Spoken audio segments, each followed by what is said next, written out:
విభూది బాబా, నిమ్మకాయ బాబా, కొబ్బరికాయ బాబా, ఊదిబత్తిల బాబా, తన్నుడు బాబా, కొట్టుడు బాబా, గుద్దుడు బాబా, ముద్దుల బాబా, నీళ్ల బాబా, పాల బాబా, పాము బాబా, డాన్సింగ్ బాబా, మీసాల బాబా, మందు బాబా, మాయల బాబా, మంత్రాల బాబా, తంత్రాల బాబా, దిష్టి బాబా, దివాలకోరు బాబా, దిక్కుమాలిన బాబా, ఆ బాబా ఈ బాబా, ఆఖర్లో కొరుకుడు బాబా. జబ్బల మీద బట్టేస్తాడు, ఒకసారి జరుస్తాడు, ఇగిట్ల మీద వరి కొరుకుతాడు. జర్రంత రెస్ట్ తీసుకొని మళ్ళా కొరుకుడే. అటు వెనక ఇంకొకరిని కొరుకుతాడు. ఆడోళ్ళు, మొగోళ్ళు, చిన్నోళ్ళు, పెద్దోళ్ళు అందరినీ కాటేసుడే అయ్యగారి మంత్రము. పేరేమో రామరెడ్డి. యాదాద్రి జిల్లా ఫుల్లాయిగూడెం.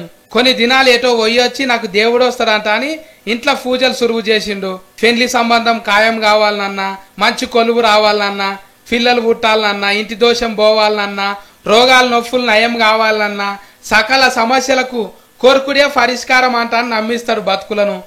కొరికించుకున్న వాళ్ళకు కోరుకున్నంత భాగ్యం. గందుకే కొరుకుడు బాబా అంట అని పేరు పోయిండు. చుట్టుముట్టులా బతుకులు కూడా బాగానే వస్తున్నారు. ఒక్క ఫారి కొరికితే 100 నుంచి 200 దాకా తీసుకుంటాడు కట్నము. బాబావారి మహిమలు నచ్చి బగ్గ పబ్లిసిటీ తెస్తేందుకు ఎవరో ఈడువో తీసి సోషల్ మీడియాలకు ఎక్కించిండ్రు. ఆయనతో అది 4వ సింబాల్ చూసి ఇంకెంతమందిని కొరుకుతావురా నాయన అంట అని తీసుకొచ్చి కేసు పెట్టిండ్రు. ఏం పబ్లికో ఏమో, ఎవ్వరు ఏది చెప్తే అదే నమ్ముతారు. కొరుకుడు బాబు అయిపోగానే గిచ్చుడు బాబు వస్తాడేమిగా.